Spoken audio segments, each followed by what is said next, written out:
यह वीडियो जरा गौर से सुनिएगा।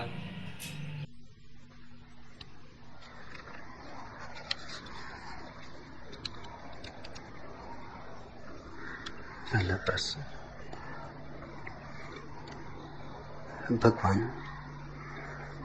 आपके सामने आद्य शंकराचार्य की एक और प्रश्नोत्तरी उपस्थित करने के लिए क्षमा चाहता हूँ, आपसे और शंकराचार्य से भी।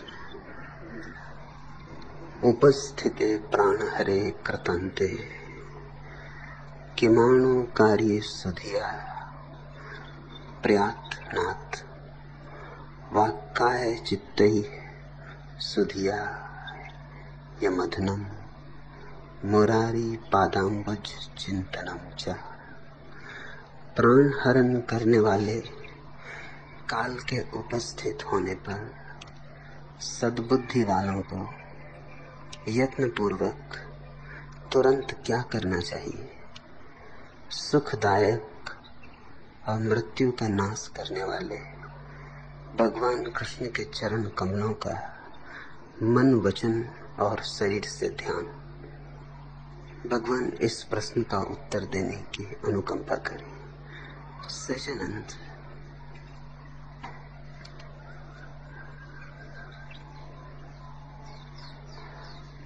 शंकराचार्य से क्षमा मांगो वह तो ठीक, मुझसे क्षमा मांगने की कोई भी जरूरत नहीं।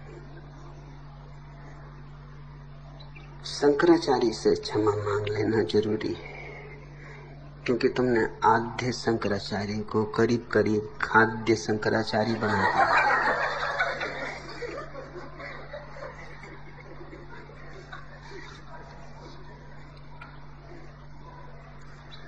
यह प्रश्न और यह उत्तर।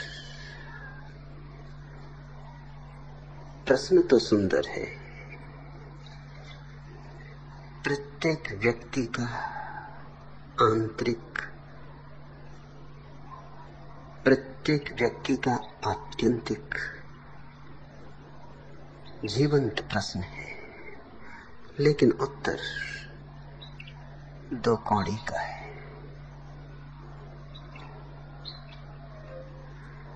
लेकिन दो कौड़ी के उत्तर भी हमें मूल्यवान मालूम होते हैं अगर परंपरागत हो, बार बार सुने हुए हो। असत्य भी बार बार सुनने पर सत्य जैसा प्रतीत होने लगता है। असत्य की पुनरुक्ति भी उसे सत्य होने का आभास दे देती है। इसलिए साधारणता शंकराचार्य का उत्तर भी सार्थक मालूम पड़ेगा, यूं बिल्कुल व्यर्थ है।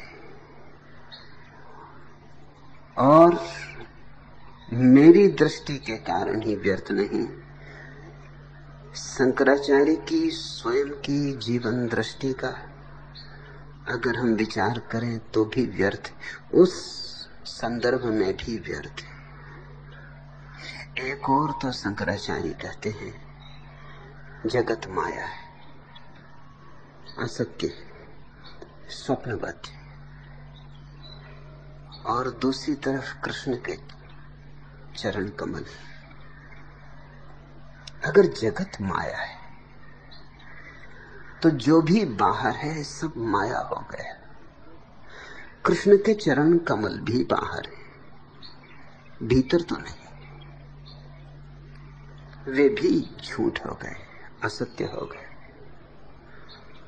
लेकिन धर्म के नाम पर इस तरह की मूढ़ताएं और इस तरह के अंधे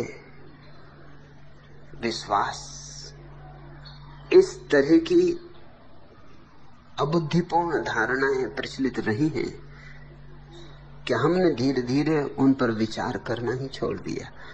अगर जगत माया है तो शंकराचार्य तीर्थ यात्रा कैसे करते? क्योंकि सब तीर्थ तो जगत में है। जगत माया है और गंगा में स्नान करने जाते पवित्र होने के लिए। गंगा माया नहीं है, काशी माया नहीं है, जगत माया है, लेकिन वेद माया नहीं है। यह कैसा असंगत दृष्टिकोण है। इससे तो बेहतर ज़ेन फकीर रिंझाई, जिसने रात ठंडी पाकर जापान के एक मंदिर में बुद्ध की काष्ठ प्रतिमा को जलाकर आंच ताप ली। मंदिर का पुजारी जागा, आग जली देखकर घबराया, देखा तो भरोसा न आया। पूछा रिंझाई से कि क्या तुम पागल हो? तुमने भगवान बुद्ध की प्रतिमा को जला लिया आंच तापने के लिए? होश है? तुमने क्या किया? कैसा पाप किया?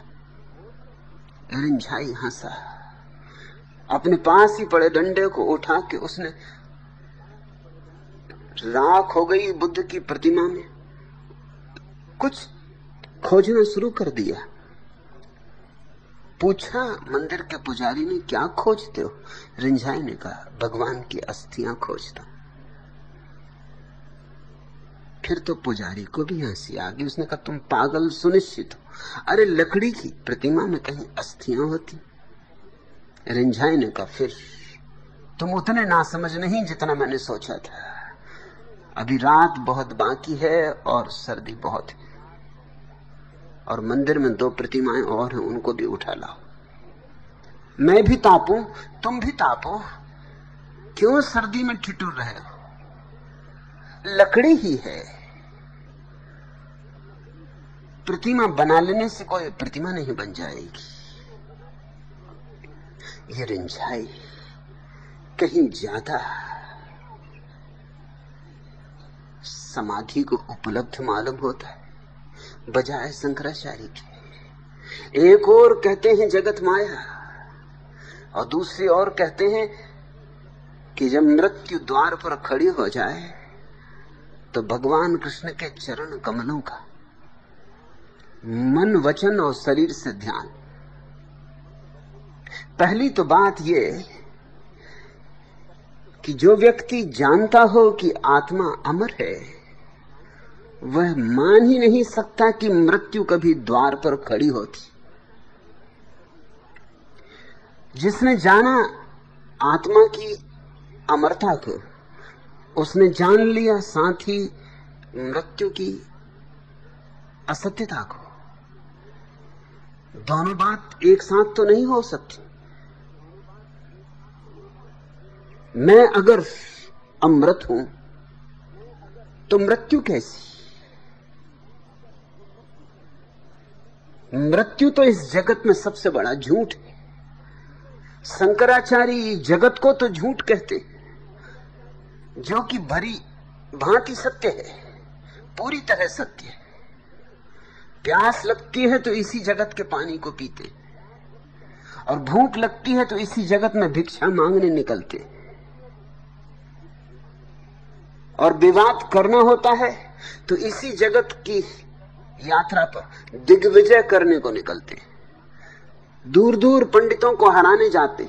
अगर ये सब सपना है तो केरल से चल के मंडला तक आना, मंडन मिश्र से विवाद करने, पागलपन नहीं तो और क्या है? कैसा मंडला, कैसे मंडन मिश्र? जब जगत ही असार है तो क्या इस जगत में मंडला सार है? और मंडला में बसे मंडन मिश्र सार है, और उनको हराने में कोई अर्थ है, और उन पर जीत पाने में कोई मूल्य है? जो है ही नहीं उसको जीत लिया तो क्या खाक जीता? जो था ही नहीं उसे अगर हरा दिया तो दिग्विजय क्या हो गई? फिर सिकंदर में और शंकराचार्य में भेद क्या है? माना कि यात्राएं अलग, मगर दोनों की यात्राएं विजय यात्राएं। सिकंदर तलवार लेकर चला है, शंकर तर्क लेकर चले, मगर तर्क हो कि तलवार, आकांक्षा तो एक है, विजय पानी, दूसरे को हराना। लेकिन दूसरा होना चाहिए ना। शंकर का पूरा जीवन तो सिद्ध करता है कि जगत सत्य है, सिर्फ सिद्धांत में असत्य है। और मृत्यु जैसी असत्य चीज को सत्य मान लिया उन्होंने। संसार जो कि बहुत सत्य है उसे असत्य कहते रहे, और मृत्यु जो कि है ही नहीं, क्योंकि कोई कभी मरा ही नहीं, ना कभी कोई मर सकता है। शरीर में तुम मेहमान हो, बहुत शरीरों में मेहमान रहे हो, बहुत सरायों में ठहरे हो, लेकिन सराय तुम नहीं हो। जब तुम एक सराय छोड़कर दूसरी सराय की तरफ जाते हो तो क्या रोते हो, चिल्लाते हो कि भगवान कृष्ण के चरण कमलों को याद करते हो कि हे प्रभु बचाओ, अब मैं एक सराय छोड़ के दूसरी सराय में जा रहा हूं। अब अगर तुमने न बचाया, तुम्हें डूबा, अब तो तुम ही सहारे हो, तुम ही बचावनहार हो। शरीर तो तुम नहीं हो। और मजा यह है कि शरीर भी नहीं मरता, क्योंकि शरीर तो मिट्टी है। न शरीर मरता है न आत्मा मरती, फिर मरता क्या है? मरता कोई भी नहीं, सिर्फ संबंध टूटता है। शरीर और आत्मा का संबंध टूटता है। शंकराचार्य से तो कहीं ज्यादा समझदारी की बात मुसलमान फकीर शेख फरीद ने की। शेख फरीद के पास लोग आते थे और नारियल चढ़ा जाते थे। एक पंडित ने आकर फरीद को पूछा, बाबा फरीद, ज्ञानी और अज्ञानी में क्या भेद है? फरीद तो सीधे साधे आदमी थे, कहो कि गांव के गंवार। पंडित होते तो वेदांत की और ब्रह्म चर्चा करते, कि कुछ सूफियाना बातें करते। सीधे साधे आदमी थे। उठाया एक नारियल और उस पंडित को दिया और कहा ऐसे फोड़। पंडित ने फोड़ दिया नारियल। थोड़ा हैरान भी हुआ कि मैं क्या पूछ रहा हूं और ये पागल क्या दे रहा है। ये कोई जवाब हुआ, ये कोई मेरे प्रश्न का समाधान हुआ। लेकिन जैसे ही नारियल फूटा, फरीद ने कहा कि देख, गिरी को साबित नहीं बचा सका तो गिरी साबित बचानी थी। पंडित हंसने लगा। उसने कहा गिरी कैसे साबित बच सकती, नारियल कच्चा है, अभी खोल और गिरी जुड़े हैं। अगर नारियल को फोड़ूंगा, अगर खोल तोड़ूंगा तो गिरी भी टूटेगी। कैसी बातें करते हो? शेख फरीद ने कहा ठीक, तो ये सूखा नारियल ले, लेकिन देख गिरी को बचाना। सूखा नारियल था, आहिस्ता से उसने फोड़ा, नारियल तो टूट गया लेकिन गिरी साबित बचाई। फरीद ने कहा समझा कुछ? उस पंडित ने कहा क्या खाक समझू, अरे नारियल से मेरे प्रश्न का क्या संबंध? फरीद ने कहा फिर तू न समझ सकेगा। इतना ही फर्क है अज्ञानी में और ज्ञानी में। अज्ञानी है कच्चा नारियल, अभी शरीर और आत्मा जुड़े जुड़े मालूम होते, इसलिए चोट पहुंचती, इसलिए मृत्यु मृत्यु जैसी मालूम होती। ज्ञानी है पका नारियल, खोल और गिरी अलग हो गए, तादाद में टूट गया, इसलिए मृत्यु भी मृत्यु नहीं मालूम होती।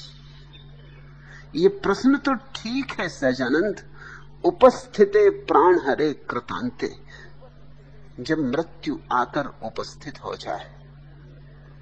जिसने पूछा वह तो अज्ञानी है, वह तो कच्चा नारियल है, उसे तो हमें स्वीकार करना होगा कि उसका प्रश्न सार्थक है, उसके संदर्भ में प्रश्न अर्थपूर्ण है। उपस्थिते प्राण हरे कृतांते किमाणुकारी सुधिया प्रयातनाथ, प्राण हरण करने वाले काल के उपस्थित होने पर सद्बुद्धि वालों को यत्न पूर्वक तुरंत क्या करना चाहिए? मृत्यु से घबराया हुआ आदमी ऐसा पूछे, कुछ आश्चर्य नहीं। लेकिन शंकराचार्य, जिनको कि लोग सोचते हैं ज्ञाता है, सुधी है, प्रबुद्ध है, उनका उत्तर बड़ा साधारण, साधारण ही नहीं गलत भी। कहते हैं सुखदायक और मृत्यु का नाश करने वाले भगवान कृष्ण के चरण कमलों का मन वचन और शरीर से ध्यान। वाक्काय चित्तई सुधिया यमधनम मुरारी पादाम्बुज चिंतनम च। वो मान ही लेते हैं कि मृत्यु है, इंकार ही नहीं करते कि मृत्यु नहीं, स्वीकार ही कर लेते हैं कि मृत्यु है। और अगर मृत्यु है तो कृष्ण भी नहीं बचा सकते, कोई भी नहीं बचा सकता। और अगर मृत्यु नहीं है तो कृष्ण को बुलाने की क्या जरूरत है? खुद ही जागने की जरूरत है, खुद ही होश से भरने की जरूरत है, खुद ही शांत और मौन इस तथ्य को देखने की जरूरत है कि मैं देह नहीं हूं, मैं मन नहीं हूं, और बात पूरी हो जाएगी। मृत्यु ऐसे तिरोहित हो जाएगी जैसे कोई दिए को जला ले और अंधेरा तिरोहित हो जाए। भ्रांति थी, तादात्म्य से पैदा हुई थी, तादात्म्य की छाया थी। इसमें कृष्ण को बुलाने की क्या जरूरत है? और कृष्ण क्या करेंगे? कृष्ण कुछ भी नहीं कर सकते। सवाल है स्वयं कुछ करने का। मृत्यु तुम्हारी है, अमृत का अनुभव भी तुम्हारा ही होना चाहिए। सवाल है निजता का। और तुम कृष्ण को बुलाओगे भी तो किस कृष्ण को बुलाओगे? तुम्हारी कल्पना के ही कृष्ण होंगे। तुम्हारी कृष्ण से मुलाकात क्या है, पहचान क्या है? हुए भी हैं कि नहीं भी हुए हैं ये भी पक्का नहीं। थे तो कैसे थे, क्या रंग रूप था? सब रंग रूप तुमने ही अपनी तूलिका से भरे। तुम्हारी ही कल्पना का जाल है, और तुम्हारी ही कल्पना का जाल कैसे तुम्हारी मृत्यु को तोड़ देगा? मृत्यु भी तुम्हारी कल्पना का जाल और कृष्ण भी तुम्हारी कल्पना के जाल। एक कल्पना से दूसरी कल्पना को कैसे काटोगे? मिट्टी से मिट्टी को धोने चले हो, कीचड़ से कीचड़ को धोने की आकांक्षा रखते हो, पागल हो गए हो। लेकिन क्या बात शंकराचार्य कहते हैं, सुखदायक और मृत्यु का नाश करने वाले। मृत्यु है ही नहीं तो नाश कोई कैसे करेगा? और सुखदायक, जीवन में सुख और दुख का द्वंद्व ही तो संसार है। दुख न मिले मुझे, सुख मिले मुझे, यही आकांक्षा तो हमारा रोग है। और इसी आकांक्षा को लेकर लोग मंदिरों और मस्जिदों में भी जा रहे हैं, गिरजे और गुरुद्वारों में भी प्रार्थनाएं कर रहे हैं। दुख नहीं, सुख। मगर जब तक तुम सुख चाहते हो दुख पाओगे, क्योंकि सुख और दुख एक ही सिक्के के दो पहलू हैं। तुम असंभव को संभव हुआ देखना चाहते हो। तुम चाहते हो रातें तो विदा हो जाएं और दिन बच जाए, बस दिन ही बचे, जीवन तो बच जाए, मृत्यु विदा हो जाए, गुलाब के फूल ही बचे, कांटे न रहे, जीत ही जीत हो, हार न हो। अगर जीत बचानी है तो हार भी बचेगी, अगर सम्मान बचाना है तो अपमान भी बचेगा, अगर स्वागत समारोह में रस है तो गालियां भी पड़ेंगी। हां, अगर दोनों को छोड़ सको तो इसी क्षण छुटकारा है, और किसी कृष्ण को बीच में लाने की आवश्यकता नहीं है। न कृष्ण की, न क्राइस्ट की, न महावीर की, न बुद्ध की, किसी की कोई जरूरत नहीं है। तुम समर्थ हो, तुम पर्याप्त हो।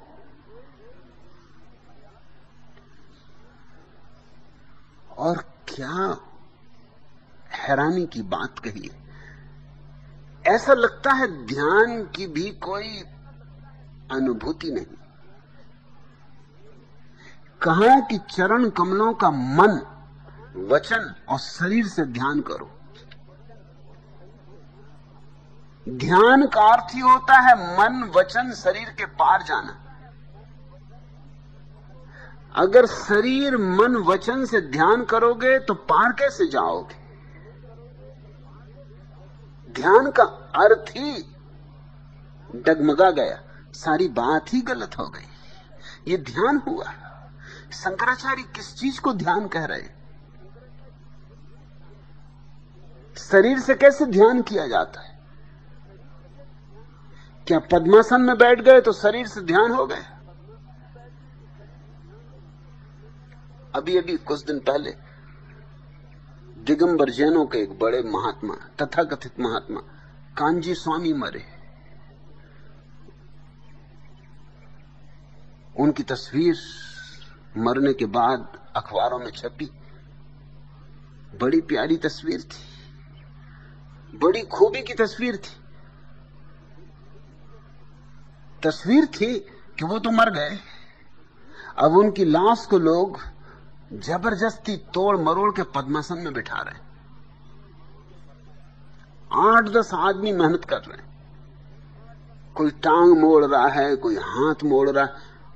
मरे हुए देर हो गई, क्योंकि मरे वो बंबई में, फिर ले जाए गए सोनगढ़। इस बीच शरीर अकड़ गया होगा।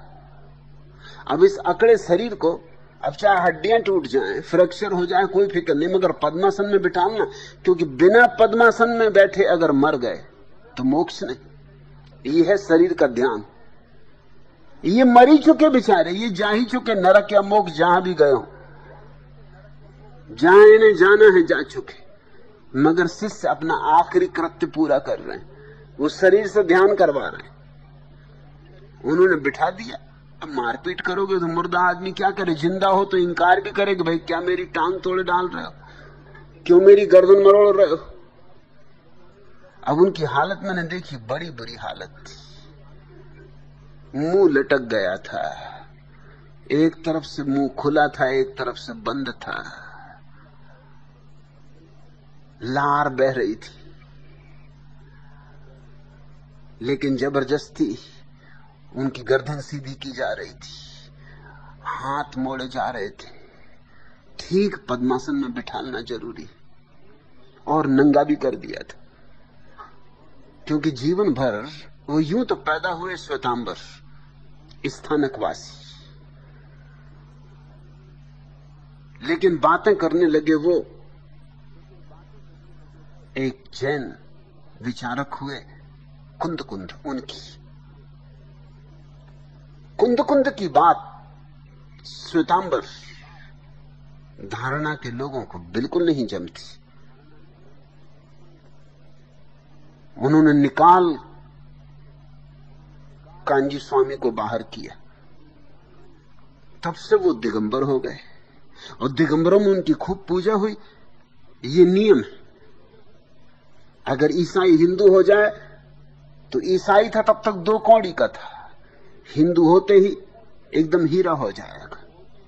हिंदू ईसाई हो जाए, जब तक हिंदू था किसी को पूछताछ नहीं थी उसकी, ईसाई होते से महात्मा हो जाए। क्यों? क्योंकि जो हिंदू ईसाई हो गया, उसने ईसाई होकर ये सिद्ध कर दिया कि ईसाई धर्म हिंदू धर्म से श्रेष्ठ। नहीं तो क्यों चुना?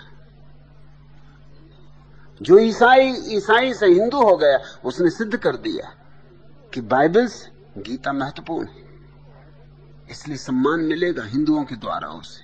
पैदाइश से हिंदू को जो सम्मान नहीं मिलता, वो इस तरह से बने बनाए हिंदू को मिलता है, बने बनाए ईसाई को मिलता है, बने बनाए मुसलमान को मिलता है। कांजी स्वामी को अपमान मिला स्थानकवासी श्वेतांबरियों से, लेकिन दिगंबरियों ने उनको सिर पर उठा लिया। हालांकि एक अड़चन उनको सदा रही, वो अड़चन ये थी कि वो नग्न नहीं थे, इसलिए उनको मुनि नहीं कह सकते थे। तो उनके लिए नए नए नाम खोज लिए थे, सदगुरुदेव, स्वामी जी, मुनि नहीं कह सकते, क्योंकि मुनि तो नग्न होना चाहिए, और उतनी हिम्मत वो भी नहीं जुटा सके कि नग्न हो जाएं। कुंद कुंद की बात तो वो करने लगे, लेकिन वो सफेद वस्त्र का जो मोह था स्थानकवासी का, वो भी शेष रहा। संस्कार बड़े अद्भुत रूप से जकड़े रहते, तो पतला कर लिया कपड़ा, बिल्कुल मलमल पहनते थे, मगर फिर भी झीनी बात रही। असल में श्वेतांबर धारणा यह है कि महावीर नग्न नहीं थे, उनको इंद्रदेव ने ऐसा झीना कपड़ा पहनाया था कि दिखाई नहीं पड़ता था, अदृश्य था, पारदर्शी था। इसलिए लोग समझे कि नग्न, वो नग्न थे नहीं, दैवी वस्त्र पहने हुए थे। वो दैवी वस्त्र केवल श्वेतांबरियों को दिखाई पड़ता था, जिनको नहीं दिखाई पड़ता था वो अंधे दिगंबरी, वो समझे कि नंगे खड़े। तो कांजी स्वामी ने वस्त्र तो नहीं छोड़ा, लेकिन जीना कर लिया। इंद्र देवता का वस्त्र आजकल मिलता कहां, ढांका की मलमल भी नहीं मिलती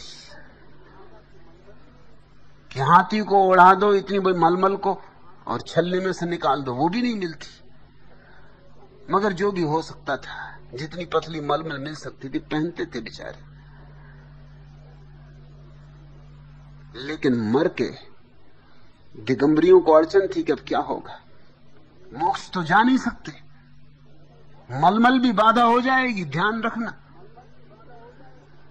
भला हाथी को उड़ाने वाली मलमल छल्ले में से निकल जाए, लेकिन कांजी स्वामी उसको ओढ़ के मोक्ष के द्वार में से नहीं निकल सकते, वहीं पकड़े जाएंगे। खड़े रहो, ठहरो, मलमल बाहर छोड़ो, ये मल इत्यादि लेके भीतर कहां जा रहे हो? भीतर तो निर्मल हो जाओ तब जा पाओगे, मलमल कैसी? वो तो बेचारे मर गए, जिंदा रहे तब तक तो छन्नी की बहुत कोशिश की। दिगंबर उनको समझाते रहे कि आप छोड़ दो वस्त्र, मगर वो भी न छोड़ पाए, वो भी न छुड़ा पाए। अब मर ही गए तो उन्होंने छुड़ा लिए, उनको नग्न कर दिया। जिंदगी भर जो मुनि नहीं थे मर के मुनि हो गए और बिठा दिया पद्मासन में। हो गया ध्यान, मन वचन काय से चले मोक्ष की तरफ।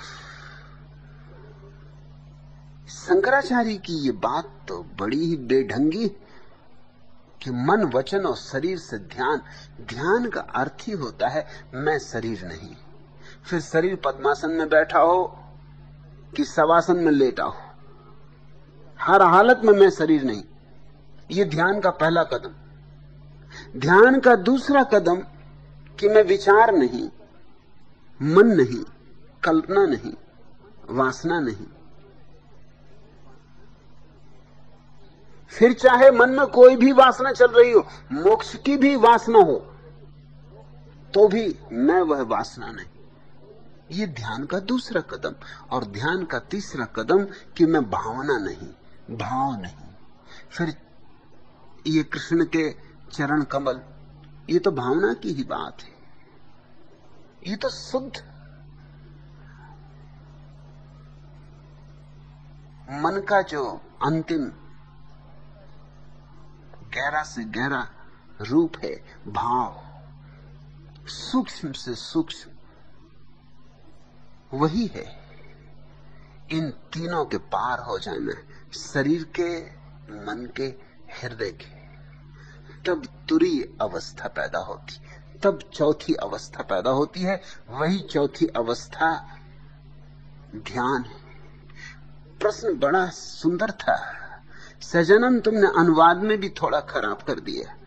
उपस्थिते प्राण हरे कृतांते, पूछा था कि जब प्राण हरण करने वाली मृत्यु उपस्थित हो जाए, किमाणु कार्य सुधिया प्रयत्नात्, सुधिया, तब सुधिजन क्या करे? मगर सुधिजन को तो कुछ करने की जरूरत ही नहीं, जिसको सुध आ गई वह सुधिया। लेकिन सजनन तुमने अनुवाद कर दिया सद्बुद्धि वालों को। यहां बुद्धि का सवाल ही नहीं, सुधिया, इसमें बुद्धि की कोई गुंजाइश नहीं। बुद्धि के अतिक्रमण का नाम सुधिया। जिसको कबीर ने, नानक ने सुरति कहा है, सुधि कहा है, जिसको बुद्ध ने स्मृति कहा है, सम्मा सती कहा है, सद्बुद्धि नहीं।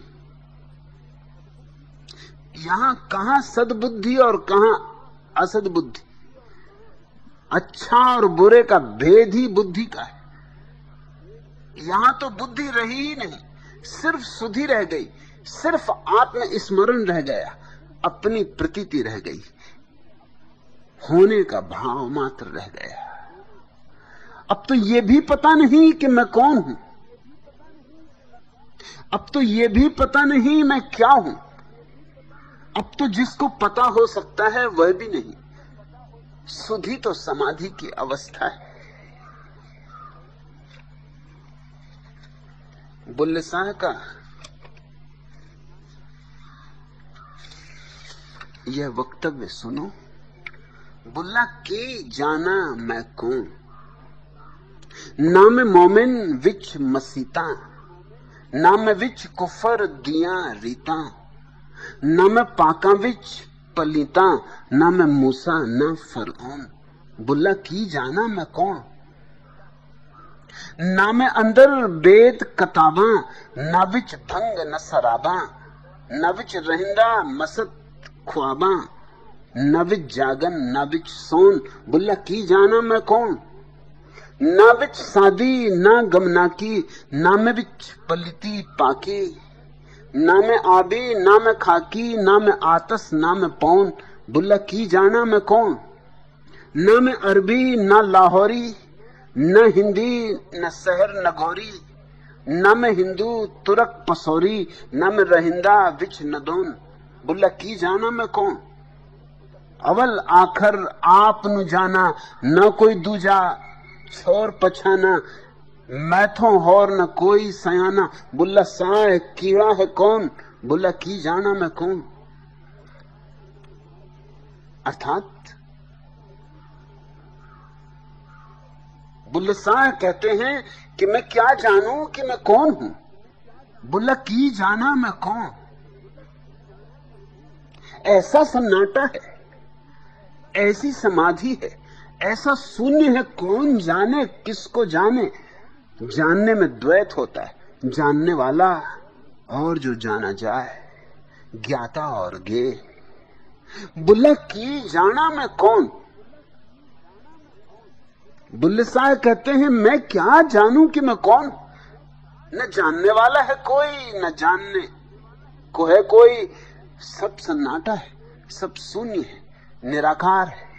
यह अवस्था ध्यान की है।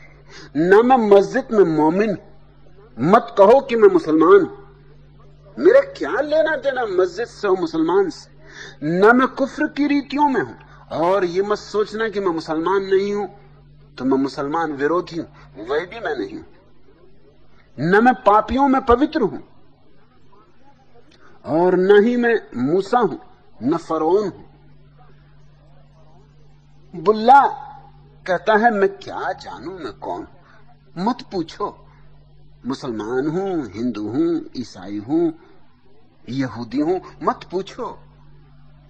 बुल्ला की जाना मैं कौन। ना मैं मोमिन विच मसीता, ना मैं विच कुफर दिया रीता, ना मैं पाका विच पलीता, ना मैं मूसा ना फरौन। बुल्ला की जाना मैं कौन।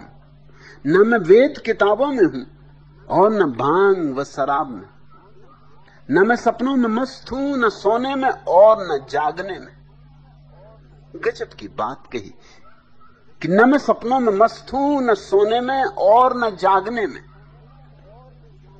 मैं तो वो हूं जो जागने को भी देखता है, जो जागने के भी पार है। बुल्ला कहता है मैं क्या जानूं मैं कौन हूं। ना मैं अंदर वेद कताबा, ना विच भंग न सराबा, न विच रहिंदा मसत ख्वाबा, ना विच जागन ना विच सोन। बुल्ला की जाना मैं कौन। ना मैं खुशी में हूं और न गम में हूं, न पाप में हूं न पुण्य में हूं, और ना मैं पानी हूं या राख में हूं, न मैं आग में हूं और न मैं पवन में हूं। बुल्ला कहता है मैं क्या जानूं मैं कौन। न मैं अरबी हूं न लाहौरी हूं, न हिंदी और न नागरी हूं, न मैं हिंदू हूं या पेशावर का तुर्क, और न मैं नदौन में रहता हूं। बुल्ला कहता है मैं क्या जानूं मैं कौन हूं, आदि और अंत में मैं अपने को ही जानता हूं। बहुत प्यारा वचन है। अवल आखर आपनु जाना, न कोई दूजा और पछाना। पहले भी मैं अपने को ही जानता था, अब भी मैं अपने को जानता हूं, अंत में भी अपने को जानूंगा। मैं जानने वाला मात्र हूं, जानने को कोई भी नहीं, गे कोई भी नहीं। मैं ज्ञान मात्र हूं, चिन्ह मात्र। आदि और अंत में मैं अपने को ही जानता हूं, किसी दूसरे को नहीं। दूसरे को तो पहचानता ही नहीं। बुल्ला कहता है कि मुझसे ज्यादा सयाना और कौन है? सुधिया अर्थात सयाना, जिसको सुध आ गई। मुझसे ज्यादा सयाना और कौन है? इसलिए परमात्मा कौन है? गहरी बात बुल्ले ने कही। मुझसे सयाना कौन है? परमात्मा कौन है? परमात्मा कौन है? क्योंकि जब मैं ही सबसे ज्यादा सयाना हूं तो मुझसे पार और कुछ भी नहीं। जिसने शरीर, मन और वचन, कामना, वासना और भावना का अतिक्रमण किया, वहां कहां कृष्ण और कहां भक्त? वहां भक्त ही भगवान है। वहां कैसा भगवान? बुल्ला कहता मैं क्या जानूं मैं कौन हूं। अव्वल आखर आपनु जाना, न कोई दूजा और पछाना। मैं थी और न कोई सयाना। बुल्ला सोह कीड़ा है कौन, बुल्ला की जाना मैं कौन। शंकराचार्य का यह वचन प्राण हरण करने वाले काल के उपस्थित होने पर सद्बुद्धि वालों को यत्न पूर्वक तुरंत क्या करना चाहिए? पहली तो बात यह कि कोई जीवन को समाप्त करने वाली घड़ी नहीं आती। तुम मुझसे पूछते हो सहजानंद कि आप इस प्रश्न का उत्तर देने की अनुकंपा करें। अगर मुझसे तुम पूछोगे तो मैं कहूंगा प्राण हरण करने वाली कोई घड़ी कभी आती नहीं। मृत्यु हुई ही नहीं, कभी नहीं हुई। मृत्यु इस जगत में सबसे बड़ा असत्य, भ्रांति। और भ्रांति इसलिए पैदा हो जाती है कि जैसे सांप में कोई रस्सी को देख ले और फिर दिया जलाए और सांप को न पाए, तो क्या हम कहेंगे सांप मर गया? सांप था ही नहीं तो मरेगा कैसे? एक भ्रांति थी। भ्रांति की कोई मृत्यु होती? तुमने अपने को शरीर मान लिया, इसलिए एक भ्रांति पैदा हो गई। रस्सी में सांप दिखाई पड़ने लगा। फिर मौत जिसको तुम कहते हो, संबंध टूटा, शरीर से तुम अलग हुए, फिर तुम रोने चिल्लाने लगे कि अब मैं मरा, अब मैं मरा। सिर्फ तादाद में टूट रहा है, न कोई मर रहा है, न कोई मर सकता है। मुझसे अगर पूछो तो मैं कहूंगा प्राण हरण करने वाला काल कभी उपस्थिति नहीं होता।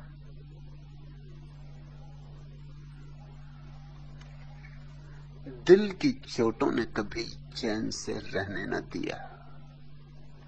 दिल की चोटों ने कभी चैन से रहने न दिया। जब चली सर्द हवा मैंने तुझे याद किया। वो उन्हें याद करें, वो उन्हें याद करें जिसने भुलाया हो कभी। वो उन्हें याद करें जिसने भुलाया हो कभी। हमने उनको न भुलाया, न कभी याद किया। परमात्मा को याद करने में भी भूल है। ये कृष्ण को याद करने की बात ही भूल भरी। दिल की चोटों ने कभी चैन से रहने न दिया। जब चली सर्द हवा मैंने तुझे याद किया। वो उन्हें याद करें, वो उन्हें याद करें जिसने भुलाया हो कभी। हमने उनको न भुलाया, हमने उनको न भुलाया, न कभी याद किया। कोई समझाए, कोई समझाए ये क्या रंग है मैं खाने का। आंख साकी के उठे, नाम हो पैमाने का।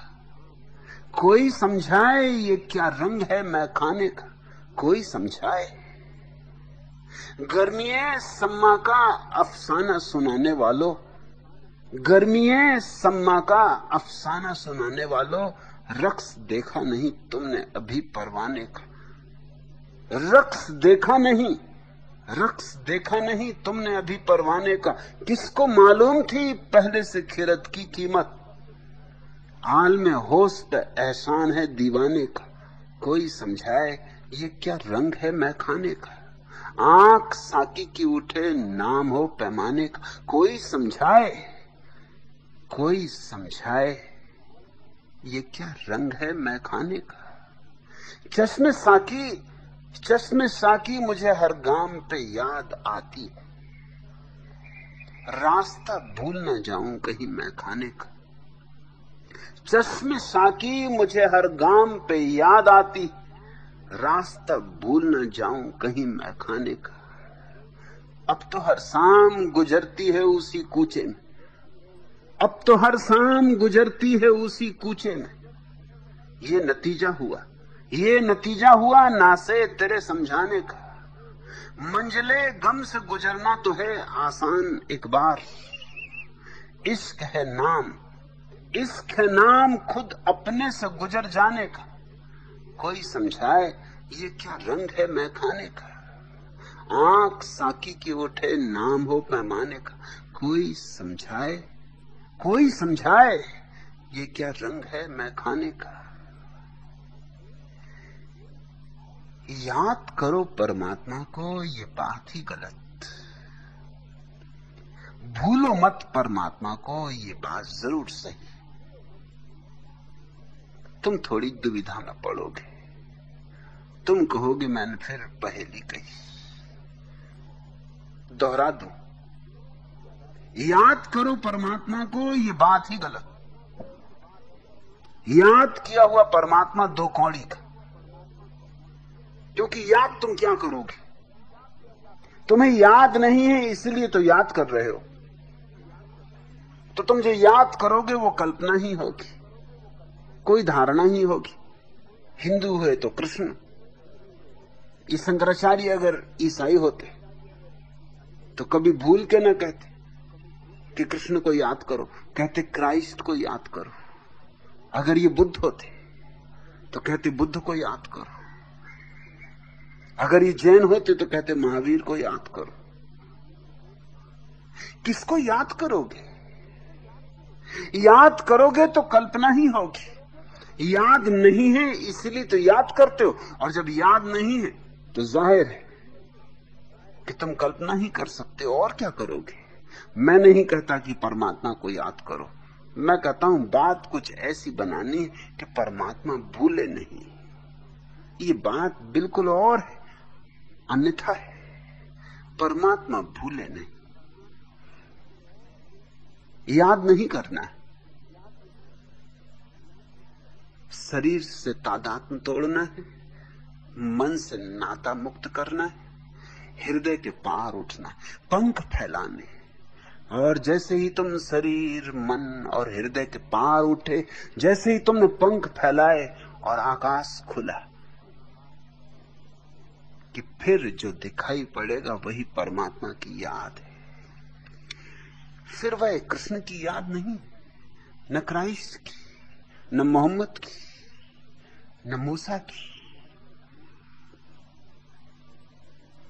फिर उसका कोई रूप नहीं, रंग नहीं, गुण नहीं। फिर तो एक निराकार बोध है, सुधिया समाधि है।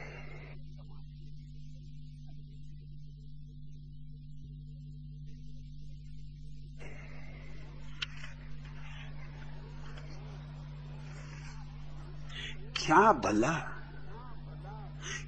भला मुझको परखने का नतीजा निकला, क्या भला मुझको परखने का नतीजा निकला। जख्म दिल आपकी नजरों से भी गहरा निकला। क्या भला मुझको परखने का नतीजा निकला। तोड़कर देख लिया आईनाए दिल तूने, तोड़कर देख लिया आईनाए दिल तूने, तेरी सूरत के सिवा, तेरी सूरत के सिवा और बता क्या निकला। याद करने की बात ही नहीं, याद कभी भूल के ना करना। ऐसे शून्य में अपने को ले जाना है जहां लाख कोई खोजे तो परमात्मा के सिवा और कुछ निकले ही नहीं। ये जो कृष्ण को याद कर रहा है, जरा कुरे दोगे तो कुछ और निकल आएगा। ये कृष्ण को याद करने वाला तो अंधा आदमी है जो रोशनी को याद कर रहा है। जरा कुरो दोगे अंधापन निकल आएगा। जरा खोजबीन करोगे कि पता चल जाएगा अंधा है। क्या भला मुझको परखने का नतीजा निकला, जख्म दिल आपकी नजरों से भी गहरा निकला। क्या भला मुझको परखने का नतीजा निकला, तोड़कर देख लिया आईनाए दिल तूने, तेरी सूरत के सिवा और बता क्या निकला। क्या भला मुझको परखने का नतीजा निकला, जब कभी तुझको पुकारा मेरी तन्हाई ने, जब कभी तुझको पुकारा मेरी तन्हाई ने, बू उड़ी फूल से, बू उड़ी फूल से तस्वीर से साया निकला। जख्म दिल आपकी नजरों से भी गहरा निकला, क्या भला मुझको परखने का नतीजा निकला। तिश्नगी जम गई, तिश्नगी जम गई पत्थर की तरह होठों पर, तिश्नगी जम गई पत्थर की तरह होठों पर, डूबकर तेरे दरिया से, डूबकर तेरे दरिया से मैं प्यासा निकला। क्या भला मुझको परखने का नतीजा निकला, क्या भला मुझको परखने का नतीजा निकला, जख्म दिल आपकी नजरों से भी गहरा निकला। बात तब बनती जब परमात्मा भूले नहीं, तब नहीं बनती बात जब परमात्मा को याद करना पड़े। इसलिए मैं ना कहूंगा कि मृत्यु के क्षण में परमात्मा को याद करना, मैं तो कहूंगा मृत्यु के क्षण की प्रतीक्षा क्या करनी, जियो परमात्मा को। मौत तो कल होगी, जीना आज। ख्याल रखना, मौत हमेशा कल होती और जीना आज होता।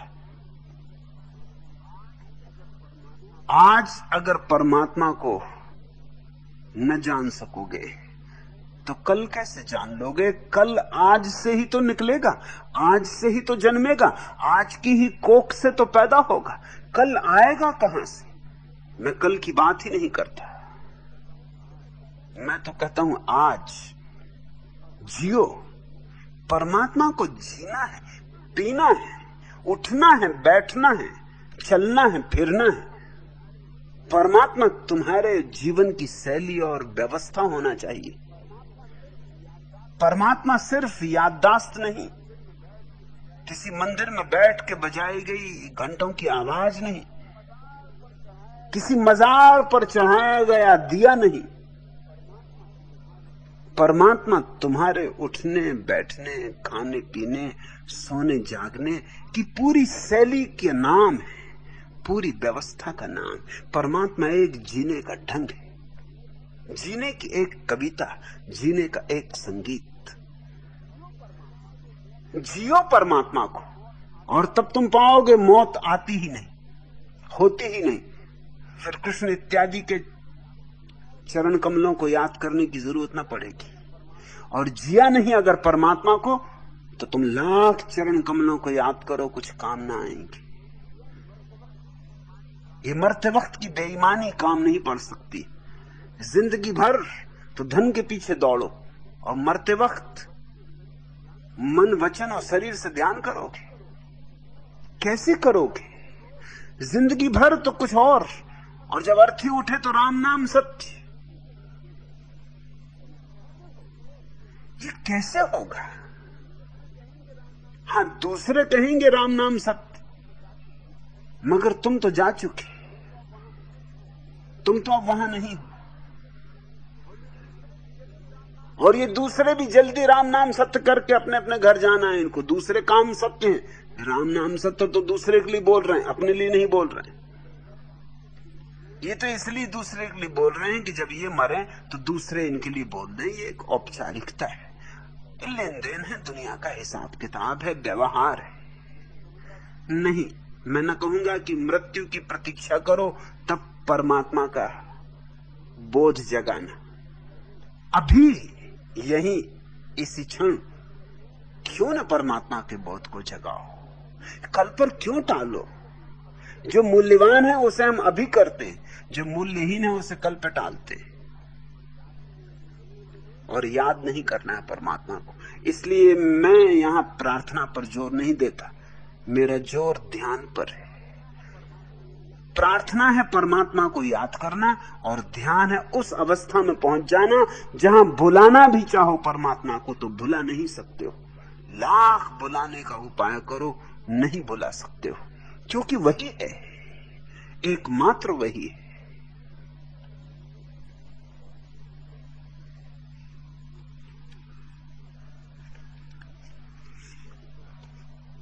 ये जो तुम कृष्ण को याद कर लोगे या क्राइस्ट को याद कर लोगे, इस याददाश्त में यह हो सकता है कि भूल जाओ मृत्यु की पीड़ा को थोड़ी देर के लिए, लेकिन ये बस भांग और गांजा और शराब या कहो सोमरस। अगर वैदिक धर्म का सार निकालना हो तो भावातीत ध्यान नहीं, जैसा महर्षि महेश योगी कहते हैं, बल्कि सोमरस। सोमरस वैदिक धर्म का सार है। नशा, नशा चढ़ सकता है, और अगर जोर से बकवास करो तो ये भी हो सकता है यमदूत आ गए हो, भाग खड़े हो। ऐसा मैंने सुना। कवि लक्कड़ जी हो गए अकस्मात बीमार, बिगड़ गई हालत, मचा घर में हाहाकार। घर में हाहाकार, डॉक्टर ने बतलाया 2 घंटे में छूट जाएगी इनकी काया। पत्नी रोई, ऐसी कोई सुई लगा दो, मेरा बेटा आए तब तक इन्हें बचा दो। मना कर गए डॉक्टर, हालत हुई विचित्र। फक्कड़ बाबा आ गए लक्कड़ जी के मित्र। लक्कड़ जी के मित्र, करो मत कोई चिंता, 2 घंटे क्या 10 घंटे तक रख लूं जिंदा। सबको बाहर किया, हो गया कमरा खाली। बाबा जी ने अंदर से चटकनी लगा ली। फक्कड़ जी कहने लगे, अहो काव्य के ढेर, हमें छोड़ तुम जा रहे, यह कैसा अंधेर, यह कैसा अंधेर। तरस मित्रों पे खाओ, श्रीमुख से कविता 2-4 सुनाते जाओ। यह सुनकर लक्कड़ जी पर छाई खुशहाली। तकिए के नीचे से काव्य किताब निकाली, कविता पढ़ने लग गए, भाग गए यमदूत।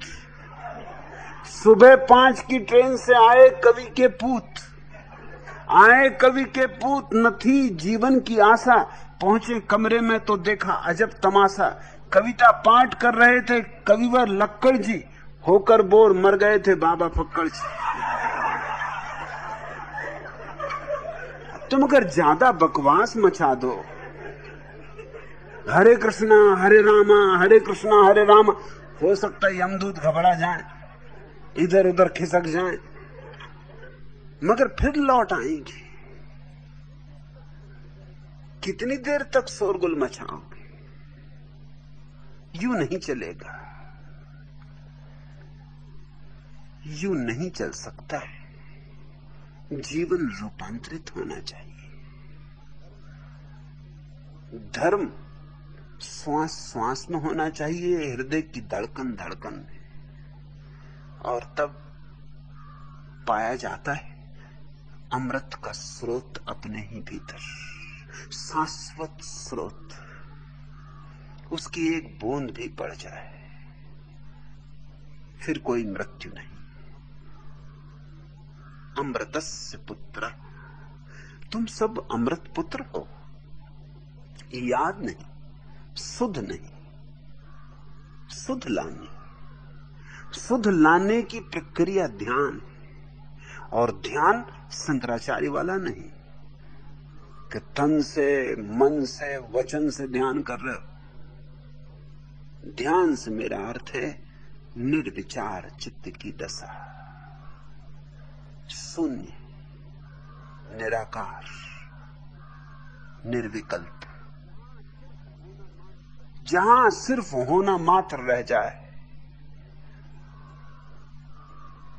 न कुछ जानने को बचे न जानने वाला बचे, जहां सब दुई मिट जाए, और जहां दो मिट गए एक रहा, वही है परमात्मा का सच्चा अनुभव। वही अनुभव मोक्षदायी है, वही अनुभव मोक्ष है।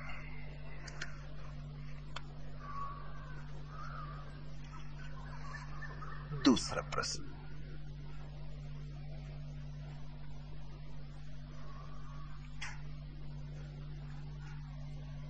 भगवान, दुख मेरी नियति हो गया है, आनंद एक स्वप्न आकाश का, दुख का मूल आधार क्या है? आनंद इतना दुर्लभ क्यों है? भगवान अनुकंपा करें और मुझे दुख निरोध का उपाय समझाएं। अरविंद मोहन।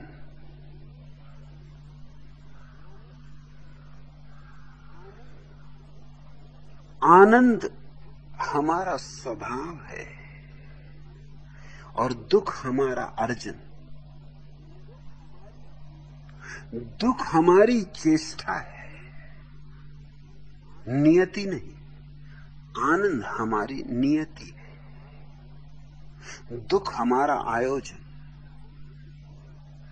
चौंकोगे तुम, कहोगे तुम कि क्या हम पागल हैं जो दुख का नियोजन करें, स्वभाव को छोड़ें और स्वभाव के विपरीत कष्ट पाएं, स्वर्ग को त्यागें और नरक में भटकें और बरमें। लगे बात तुम्हें कितनी ही उल्टी, मगर ऐसा ही है। क्योंकि आनंद हमारा स्वभाव है, इसलिए हम उसे भूल जाते। जो पास होता है उसे हम भूल जाते, जो दूर होता है उसकी हमें याद आती।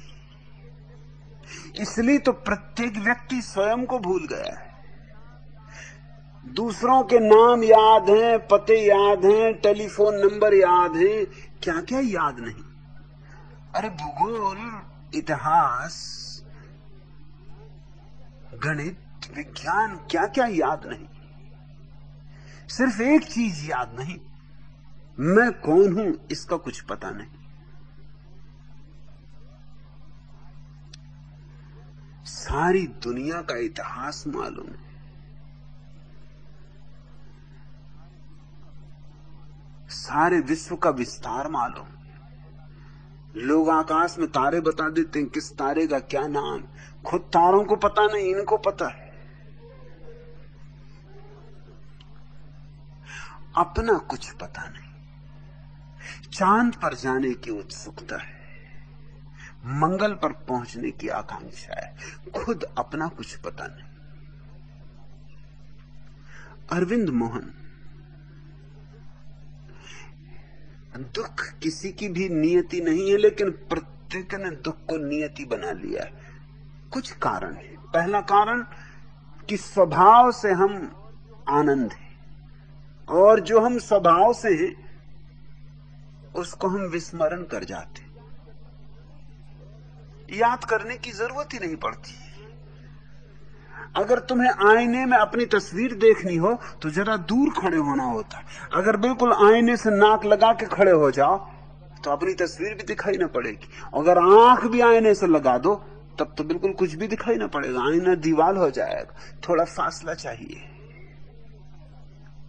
देखने के लिए थोड़ा फासला चाहिए, और हमारा अपने से कोई फासला नहीं, इसलिए हम अपने को ही जानने से वंचित रह जाते। प्रत्येक बच्चा आनंद की तरह ही पैदा होता है। तो पहला तो ये मूलभूत कारण है कि स्वयं को जानने के लिए जो थोड़ी सी दूरी चाहिए वो नहीं। मछली जैसे सागर में पैदा होती है तो जान ही नहीं पाती कि सागर कहां है, जब तक कि कोई मछुआ उसे पकड़ के सागर के बाहर न खींच ले। बाहर खींचते ही पता चलता है कि अरे जो खो गया वह सागर था। फिर तड़पती है सागर में जाने को, मगर मछली को तो सागर के बाहर निकाला जा सकता है, हमें आनंद के बाहर नहीं निकाला जा सकता। कोई मछुआ नहीं निकाल सकता हमें आनंद के बाहर। हम जब दुखी भी हो रहे होते हैं तब भी भीतर आनंद का झरना सतत बहता रहता है। दुख ऊपर ही ऊपर रहता है, ओढ़ा हुआ रहता है, झूठा रहता है। मैंने सुना एक राजनेता चुनाव में हार गए। राजनेता थे और तो कुछ जानते नहीं थे, ना पढ़े लिखे थे, अंगूठा छाप थे। राजनेता होने के लिए अंगूठा छाप होना एक योग्यता है, सब तरह से अयोग्य होना योग्यता है। चुनाव क्या हार गए, बड़ी मुश्किल में पड़ गए। कोई नौकरी ना मिले, चपरासी की भी नौकरी ना मिले। भाग्य की बात, गांव में सर्कस आया हुआ था, तो सर्कस के मैनेजर से कहा कि भैया कोई काम पे लगा दो। अरे घोड़ों को नहलाता रहूंगा, गधों को नहलाता रहूंगा, यूं भी जिंदगी घोड़ों गधों के बीच बीती।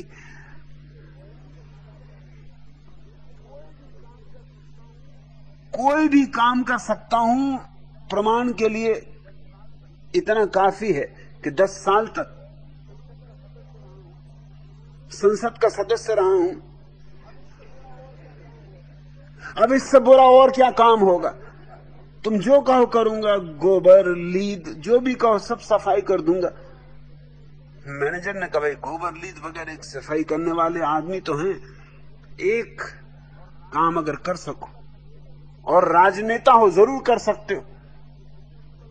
राजनेता की बाँछें खिल गई। उसका तुम बोलो और हुआ, कहो क्या काम। सर्कस का मैनेजर थोड़ा तो झिझका, फिर उसने कहा आप मानते नहीं तो बता देता हूं कि हमारा जो सिंह था वो मर गया, उसकी खाल हमने निकाल के रख ली, उसके भीतर आप घुस जाओ, बस आप टहलते रहना,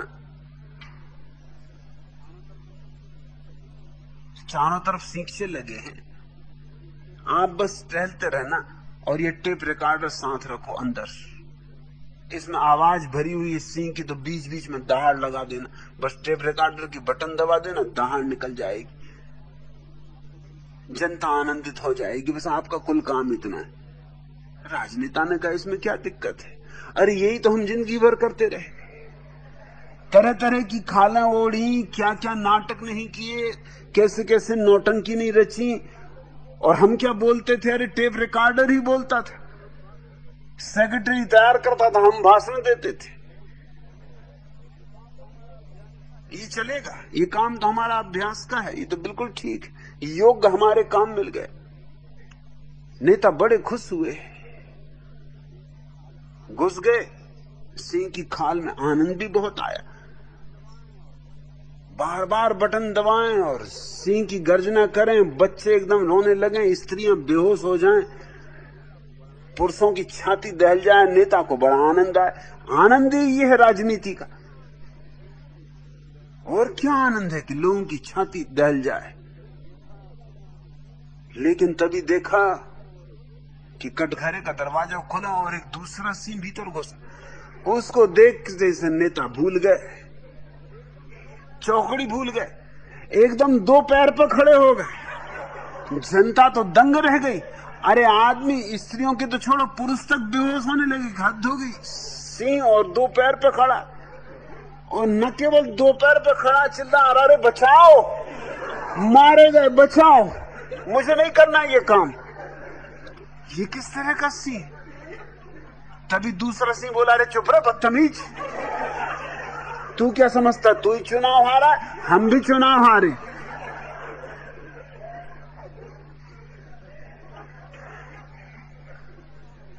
एक तो स्वभाव को भूलना सहज, दूसरा तुम जिनके बीच पैदा होते हो वो सब दुख से भरे हुए लोग, तरह तरह की खालें ओढ़े हुए, क्या क्या बने हुए। बच्चा पैदा ही होते से अपने को पाता है नौटंकी में, क्या क्या खेल उसे नहीं देखने पड़ते। माँ देखो तो दुखी है, बाप देखो तो दुखी है, भाई देखो तो दुखी है, जो देखो वो दुखी है। हर आदमी जहां है वहीं दुखी, चारों तरफ दुखी दुख दिखाई पड़ता है। एक बात उसे समझ में आ जाती कि यहां दुखी होना ही जीने का ढंग है, यही जीवन की प्रणाली, यही जीवन का दर्शन। और भी उसे एक बात समझ में आ जाती कि सुखी होने को लोग पसंद नहीं करते। अगर तुम दुखी हो तो सब सहानुभूति बताते, अगर तुम सुखी हो तो लोग ईर्ष्या से भर जाते। सुखी आदमी बर्दाश्त नहीं किया जाता, दुखी आदमी को लोग खूब आदर देते। दुखी आदमी में एक खूबी है कि वो हर एक की सहानुभूति का पात्र होता है, और जब भी किसी को तुम मौका देते हो सहानुभूति दिखलाने का तो उसको मजा आता, उसके अहंकार को तृप्ति मिलती है कि हम ऊपर तुम नीचे, हम देने वाले तुम लेने वाले।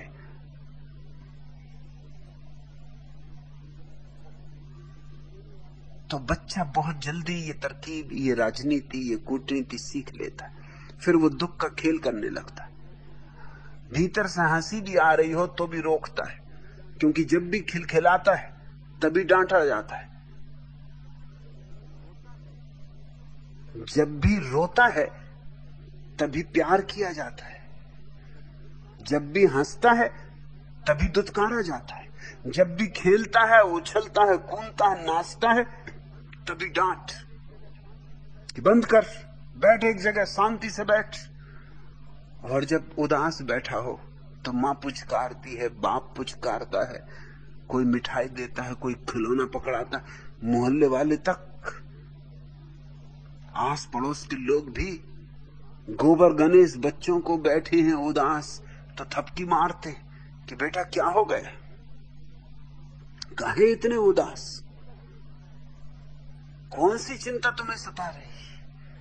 और सहानुभूति में एक रस है, मजा आता है, ऐसा लगता लोग प्रेम कर रहे हैं। इस तरह धीरे धीरे दुख हमारे जीवन की भाषा हो जाती। तुम पूछते हो अरविंद मोहन, दुख मेरी नियति हो गया है, हो नहीं गया है, बना लिया है। और आनंद एक स्वप्न आकाश का, दूर नहीं है आनंद। अगर होता स्वप्न आकाश का तो आदमी पहुंच गया होता, उसने कुछ न कुछ आयोजन कर लिया होता। आनंद है तुम्हारे भीतर, अंतर आकाश में, और तुम दौड़ रहे हो बाहर, और बाहर दुख ही दुख पाओगे, क्योंकि सुख भीतर है। सुख तुम हो, लेकिन खुद को तो पाने की कोई आकांक्षा नहीं है। अभी भी तुम कह रहे हो दुख निरोध का उपाय समझाएं, अभी भी तुम ये नहीं कह रहे हो कि मैं स्वयं को कैसे जानूं ये बताएं, मगर वही दुख निरोध का उपाय, एकमात्र दुख निरोध का उपाय है स्वयं को जान लो। जिंदगी के मतलब को हर कोई समझ लेगा, जिंदगी के मतलब को हर कोई समझ लेगा। कांच के खिलौनों को तोड़कर अगर रख दो, मगर कांच के खिलौने, धन पद प्रतिष्ठा, उनमें तुम ऐसे उलझे हो कि उनको बचाते हो। तोड़ने की तो बात दूर, संभालते हो। खुद टूट जाओ भला मगर खिलौने न टूट पाए, खुद मिट जाओ भला मगर खिलौने न मिट पाए। लोग अपने को कुर्बान कर देते हैं खिलौनों पे। खिलौनों के लिए आदमी क्या क्या करने को राजी नहीं हो जाता। मोरारजी देसाई ने कुछ दिनों पहले कहा, किसी ने पूछा पत्रकार संसद में कि आप को अगर फिर से प्रधानमंत्री बनना पड़े तो आप राजी हैं? उन्होंने कहा कि अगर जनता कहे, अगर जनता कहे तो मैं गधे पे भी बैठने को राजी हूं। मगर जनता भी खूब, जनता ये भी नहीं करी भैया गधे पे बैठो। जनता बिल्कुल चुप ही है, जनता कुछ बोलती नहीं, क्योंकि जनता जानती इनसे का गधे पे बैठो, ये बैठ तो जाएंगे फिर उतरेंगे नहीं। गधे की आखिर गधे का भी तो कुछ विचार करना पड़ता, चढ़ गए तो चढ़ गए, बामुश्किल तो उतरे। जनता ये भी नहीं कह रही कि गधे पे बैठ जाओ, वो इसके लिए भी राजी। खिलौना का मोह देखते हो। बोले कि प्रधानमंत्री की तो बात छोड़ो, गधे पे बैठने को भी अगर लोग कहें तो मैं मौका नहीं छोड़ूंगा। ऐसा खिलौनों का मोह।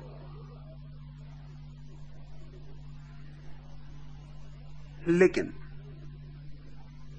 अगर सच में ही अरविंद मोहन तुम चाहते हो कि दुख से मुक्त हो जाओ, तो खिलौनों का मोह छोड़ना पड़ेगा।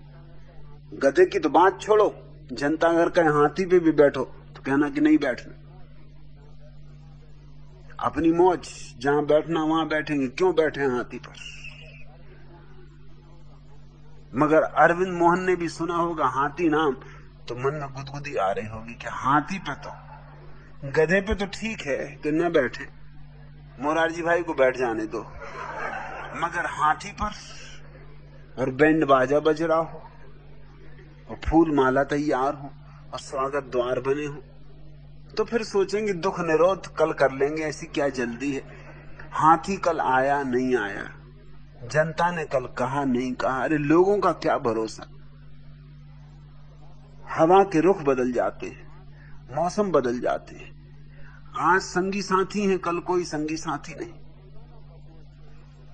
अगर तुम खिलौनों का मोह छोड़ने को राजी हो तो दुख से अभी छूट सकते हो, और कोई दुख नहीं है। खिलौनों को पकड़ने में दुख है, क्योंकि खिलौनों से कुछ निकलता भी नहीं और डर भी लगा रहता है कि कहीं टूट ना जाए। कोई रस भी नहीं मिलता। जैसे बच्चों को उनकी माताएं झूठे रबर के स्तन थमा देती और बच्चे उनको चचकोरते रहते, इसी आशा में कि शायद आज नहीं कल, कल नहीं परसों, कभी न कभी इस जन्म में नहीं अगले जन्म में दूध निकलेगा। चचकोरे जाओ, चचकोरे जाओ, चचकोरते सो जाते। वो जो झूठा स्तन रबर का मुंह में दे दिया है, वो भावातीत ध्यान का काम करता है। चचकोरते एकदम मंत्री मंत्र, एक ही मंत्र, चचकोरो फिर चचकोरो, नमोकार नमोकार या राम राम, जपे जाओ। आखिर बच्चा थक जाता है, सो जाता है। तुम्हारे खिलौने ज्यादा से ज्यादा तुम्हें थोड़ी देर को सुला दें तो बहुत, मगर वो भी ज्यादा देर नहीं, क्योंकि जल्दी ही तुम्हें समझ में आ जाता है कि ये खिलौने झूठे। छोड़ते भी नहीं बनता, क्योंकि और क्या पकड़े। टूटने का भी डर, चिंता। लेकिन जब तक ये हिम्मत न हो तब तक आनंद का अनुभव नहीं हो सकता। आनंद तुम्हारे भीतर है। स्याह रात है, साया तो हो नहीं सकता। स्याह रात है, साया तो हो नहीं सकता। वो कौन है जो मेरे साथ साथ चलता है? माना कि बहुत अंधेरी रात है, इसलिए एक बात पक्की है कि साथ में साया तो नहीं हो सकता, छाया तो नहीं बन सकती, मगर कौन है जो सदा साथ चल रहा है? तुम्हारे भीतर कौन है जो देख रहा है कि दुख है? जो देखता है कि दुख है वह दुख नहीं, वह तुम्हारा चैतन्य है। वह देखने वाला, वह दृष्टा ही द्वार है जहां से दुख से मुक्ति हो सकती। बुल्ले शाह का वचन सुनो। फिकर गया सयो मेरी ओनी, मैं ता अपने आप नू सही कीता। कूड़ी दे सियो नेहो चुकाया मैं, खाक छान के लाल नु फोल लीता। देख धुएं धौलरे जग सारा, सुट पाया ही जिया ते जर जीता। बुल्लसाए आनंद आखंड सदालक, अपने आप आबी हयात पीता। प्यारा वचन है। कहते हैं, हे मेरी सखियो, मेरा फिक्र गया, मेरी चिंता गई, मेरा विचार गया। मैंने तो अपने आप को सही कर लिया। मैंने इस कूड़ी देह में से नेह निकाला। मैंने इस कूड़ी देह में से नेह निकाला और खाक को छानकर लाल को ढूंढ लिया। इस धुएं से भरे जगत में मैंने धवल उज्जवल जगत पाली। और अब आता बड़ा प्यारा वचन, जिया छोड़ दिया तो जिया पा लिया। ये अपने दिल की बातों को छोड़ दिया, जिया छोड़ दिया, जी छोड़ दिया। जिया छोड़ दिया तो जिया पा लिया, तो उसको पा लिया जो परम जीवन है, और हार भी फिर जीत हो गई। बुल्ले कहते हैं अब सदा अखंड आनंद है, और मैंने अपने आप को देखकर आबे हयात जीवन रस पी लिया है। अपने आप को देखकर आबे हयात जीवन रस पी लिया, अमृत पी लिया है। रसो वैसा, तुम्हारे भीतर वह रसधार बह रही, वह जीवन रस आबे हयात। लेकिन तुम जब तक बाहर भटकते रहोगे तब तक भीतर कैसे देखोगे? जरा बाहर से आंख बंद करो अरविंद मोहन, और आंख भीतर खोलो। बहुत दौड़े बाहर, अब थोड़ा ठहरो। बाहर दौड़ना पड़ता है, भीतर ठहरना पड़ता है। बाहर विचार काम आते हैं, भीतर निर्विचार काम आता है। बाहर लक्ष्य चाहिए, भीतर कोई लक्ष्य नहीं, सिर्फ शून्य, सिर्फ मौन। बाहर तर्क है, विज्ञान है, भीतर ध्यान है, समाधि है, सुधिया।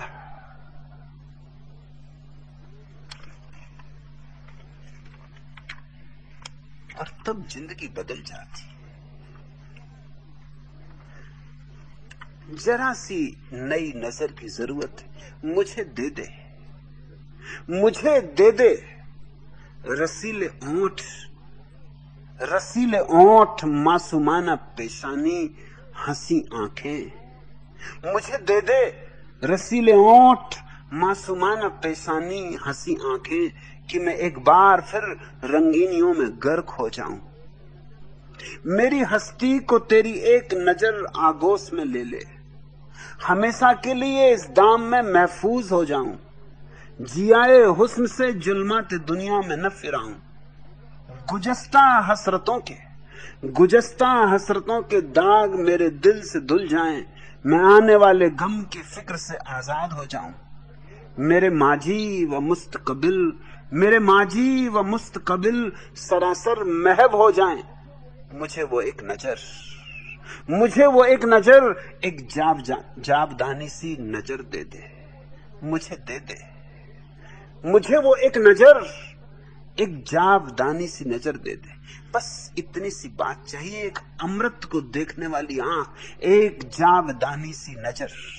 मुझे दे दे, मुझे वो एक नजर, एक जाबदानी सी नजर दे दे। कुछ और नहीं चाहिए, अमृत को देखने वाली आंख, उसे ही मैं ध्यान कह रहा हूं।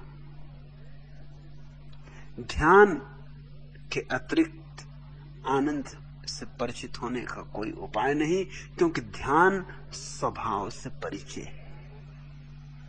और जिसने स्वयं को जाना सब जाना, जिसने स्वयं को जीता सब जीता, और जो स्वयं से वंचित रह गया है उसके लिए सिवाय दुखों के और कुछ भी नहीं। आज इतना।